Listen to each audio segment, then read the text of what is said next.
Continuamos ahora con nuestro estudio de qué es la teología reformada. Vamos a seguir con nuestro análisis del acróstico TULIP, el cual ha dejado de ser una hermosa flor del jardín de Dios, ya que hemos cambiado la depravación total por corrupción radical, convirtiendo la T en R, cambiamos elección incondicional por elección soberana, y luego pasamos de expiación limitada a expiación definitiva y ahí vamos de nuevo. Vamos a cambiar otra letra aquí. Esta letra I representa la idea de irresistible gracia, gracia irresistible. Y otra vez tengo un pequeño problema con la terminología. No es porque no crea en la doctrina clásica de la gracia irresistible, sino porque también es confusa para muchas personas cuando la escuchan articulada en esos términos. Así que vamos a hablar mejor de gracia eficaz. Y lamentablemente, como pueden ver, quedará muy poco de la flor del tulipán, tulip en inglés, cuando haya terminado con estas modificaciones y tendremos que buscar otro acróstico al parecer. Pero la idea de la gracia irresistible también genera una gran controversia y hay muchos malentendidos al respecto. Recuerdo que cuando estudiaba en el seminario tenía un profesor que enseñaba el Nuevo Testamento y el hombre era también el presidente de ese seminario presbiteriano. Y un día en clase uno de los estudiantes levantó la mano y dijo: ¿cree usted en la doctrina de la elección?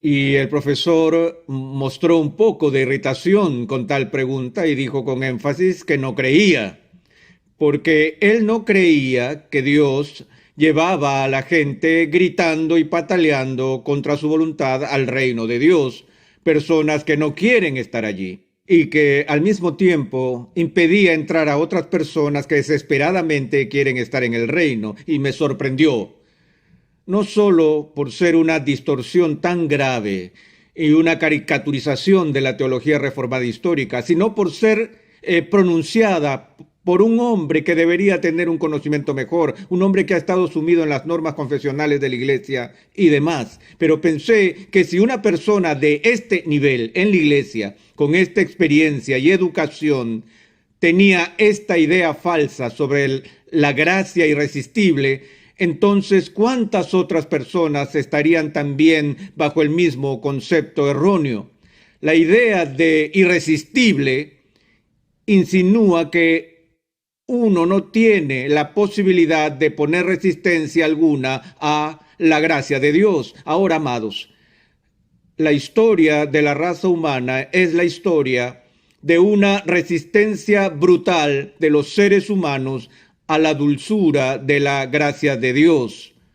Lo que se entiende por gracia irresistible no es lo que la palabra sugiere, es decir, que es imposible de ser resistida. De hecho, somos capaces de resistir la gracia de Dios y sí resistimos la gracia de Dios.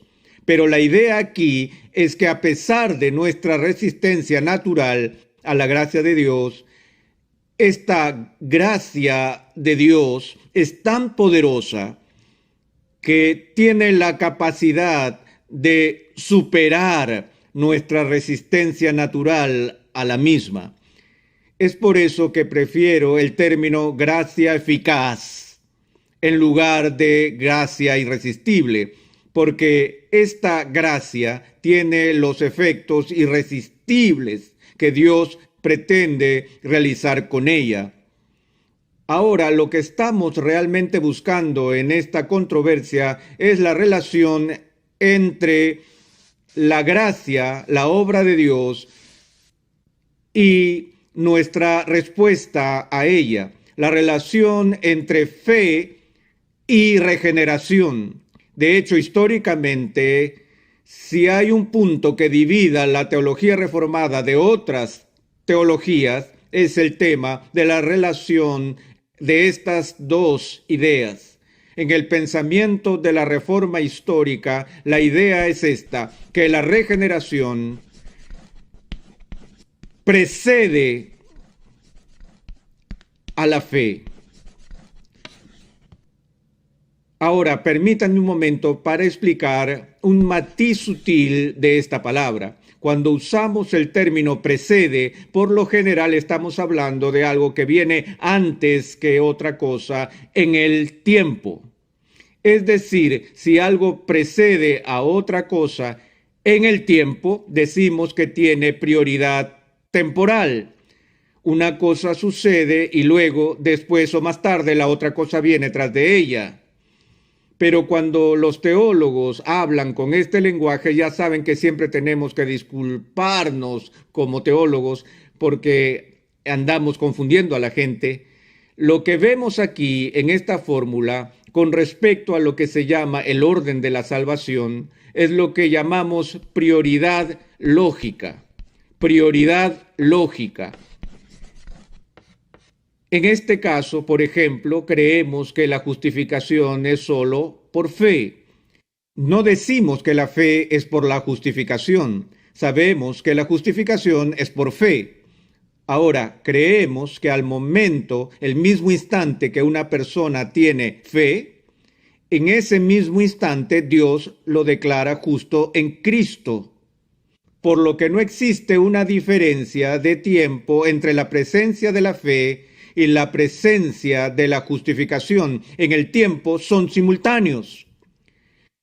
Pero cuando decimos que la justificación es por fe y no la fe por la justificación, ¿qué queremos decir? Queremos decir que la justificación, la realidad de la justificación depende de una condición previa, que es la presencia de algo más para que sea real. Y en este caso, la justificación depende de la fe, no la fe dependiendo de la justificación.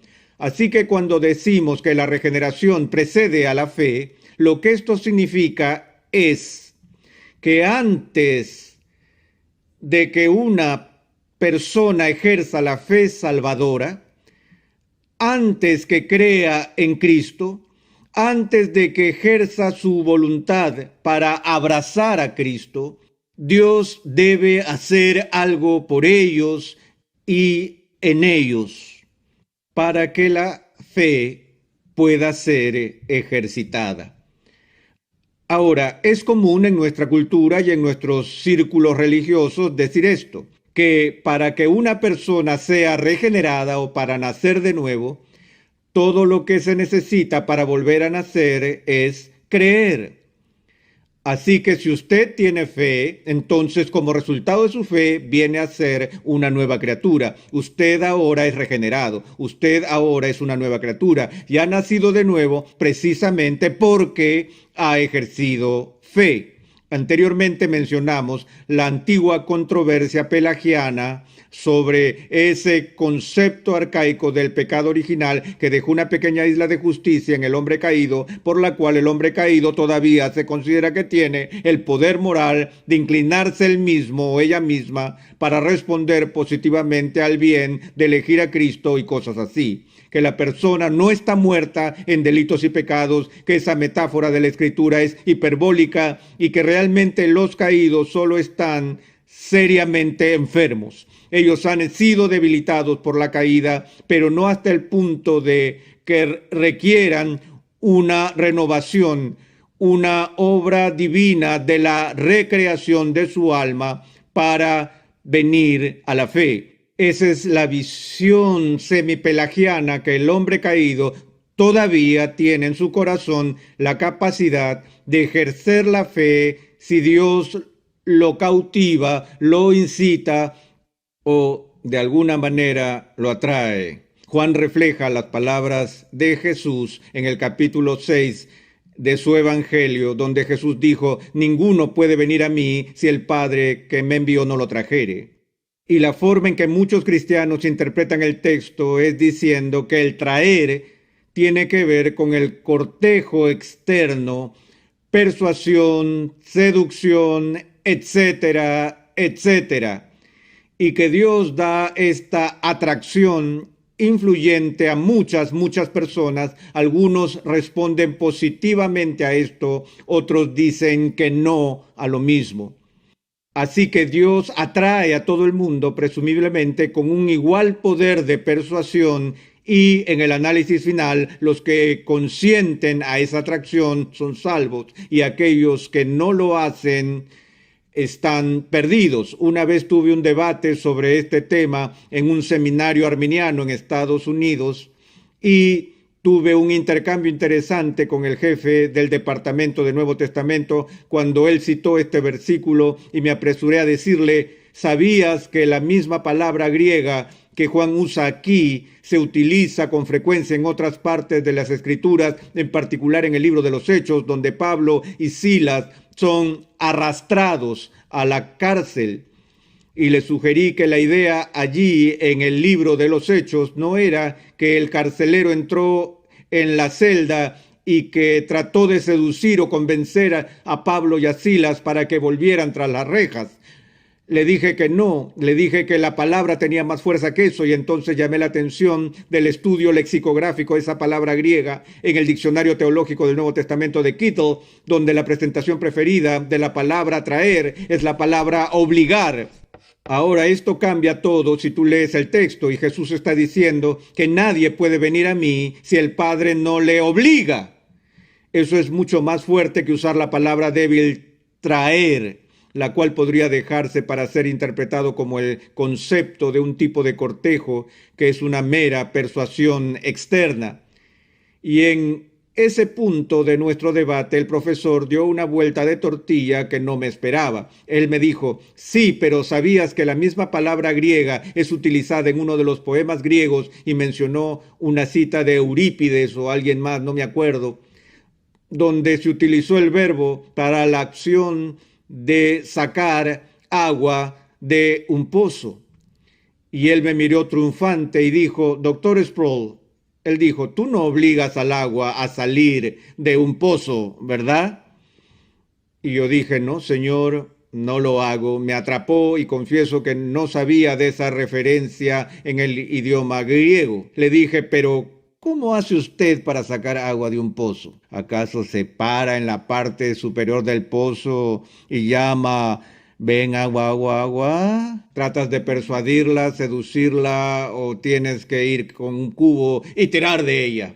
Le dije: estoy muy feliz con la ilustración de sacar agua de un pozo, porque eso es lo que Dios hace con nosotros. Estamos sepultados en el agua y tenemos que ser sacados por el poder de alguien más, no del nuestro. Y de eso es lo que se trata el debate aquí. Dije al principio que todas estas controversias realmente se desprenden y se basan en nuestra comprensión de la T en Tulip, en nuestra comprensión de la doctrina de la depravación total y nuestra doctrina de la incapacidad moral. Nuestra condición de esclavitud al pecado es tan grave y la caída tan severa que no tenemos ningún deseo moral de Dios, a menos que Dios siembre ese deseo en nuestros corazones. Ahora bien, Jesús se lo dijo así a Nicodemo: el que no naciere de nuevo no puede ver el reino de Dios. Él no puede entrar al reino de Dios. Lo que oímos que nuestro Señor le dice en esta discusión con Nicodemo es lo siguiente: lo que es nacido de la carne, carne es, y que la carne para nada aprovecha. Que hay un requisito previo, una condición sine qua non, que debemos experimentar como una obra de Dios, Espíritu Santo, por la cual Él nos saca del estado de muerte espiritual, tal como Pablo dice en el 2 capítulo del libro de Efesios. Tomemos un momento para ver esto,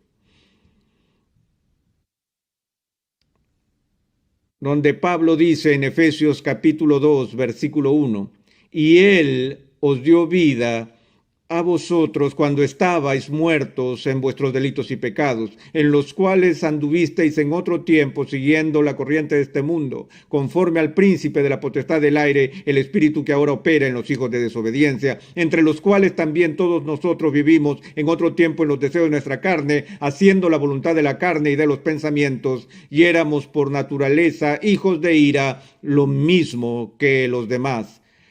Pero Dios, que es rico en misericordia por su gran amor con que nos amó, aún estando nosotros muertos en pecados, nos dio vida juntamente con Cristo. Y luego, entre paréntesis, porque por gracia sois salvos, y juntamente con Él nos resucitó y asimismo nos hizo sentar en los lugares celestiales con Cristo Jesús. Y luego de nuevo en el verso 8, porque por gracia sois salvos por medio de la fe, y esto no es de vosotros. Una vez más el antecedente inmediato de qué es fe, es el don de Dios. Entonces lo que Agustín le decía a Pelagio, lo que Lutero le decía a Erasmo, lo que Calvino le decía al mundo, lo que Edwards le decía a Chansey y lo que nosotros estamos diciendo a nuestros amigos hoy, es que la fe misma es un don que es dado y es gestada en nosotros por la regeneración. No es que el Espíritu Santo arrastra a la gente pataleando y gritando en contra de su voluntad para venir a Cristo, sino que lo que el Espíritu Santo hace es cambiar la inclinación y disposición de nuestros corazones para que si antes no estábamos dispuestos a abrazar a Cristo, ahora estemos dispuestos y más que dispuestos.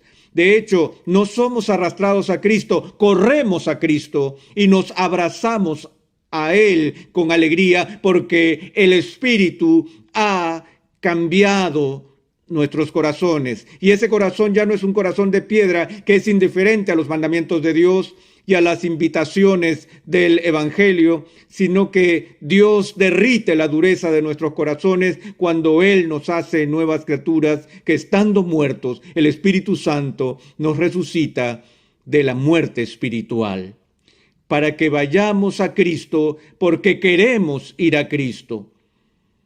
Pero la razón por la que quiero ir a Cristo es debido a que Dios ya ha hecho una obra de gracia en mi alma. Y sin esa obra yo nunca hubiera tenido el deseo de ir a Cristo.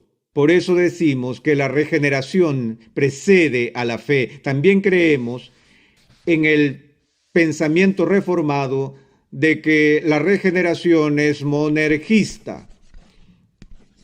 Ahora, esta es una palabra muy compleja, monergista, y lo que significa básicamente es esto, que en esta operación divina llamada nuevo nacimiento o regeneración, es la obra de Dios en el alma humana y solo la obra de Dios. El ergo es una unidad de medida de energía y trabajo. La palabra energía proviene de esa idea. Mono significa uno, así que monergismo significa uno trabajando. Que la obra de regeneración en mi corazón es algo que Dios hace con su poder. No con un 50% de su poder y un 50% de mi poder, o 99% de su poder y el 1% de mi fuerza, sino que 100% obra de Dios. Él y solo Él tiene el poder para cambiar la disposición del alma y del corazón humano para llevarnos a la fe. Y cuando Él ejerce esta gracia en el alma, Él produce el efecto que pretende lograr con Él. Cuando Dios te crea, en primer lugar, Él te trae a la existencia. Tú no lo ayudaste. Fue su obra soberana que te trajo a la vida biológicamente. Cuando Él te trae a la vida espiritual de manera salvífica, es su obra y solo de Él que te lleva a este estado de nuevo nacimiento y de creación renovada.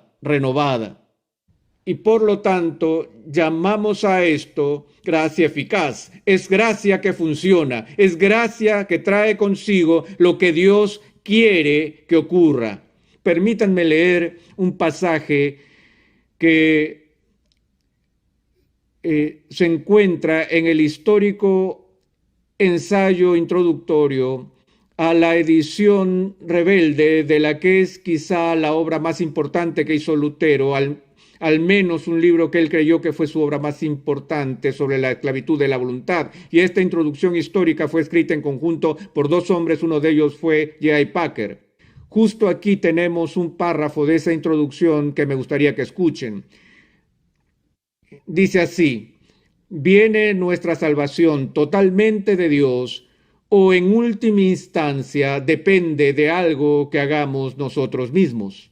Aquellos que dicen esto último, tal como lo hicieron los arminianos, niegan la absoluta impotencia del hombre en pecado y afirman que una forma de semipelagianismo es cierta después de todo. No es de extrañar, entonces, dicen los autores, que la teología reformada posterior condenara al arminianismo, en principio como un retorno a Roma, porque en efecto esto convierte la fe en una obra meritoria y una traición a la reforma, porque niega la soberanía de Dios en la salvación de los pecadores, que fue el principio religioso y teológico más profundo del pensamiento de los reformadores. Lo que ellos dicen aquí en esta introducción está continuando con el trabajo de Lutero en contra de Erasmo, de que toda la controversia sobre la justificación era un problema superficial que apenas cubría la pregunta más profunda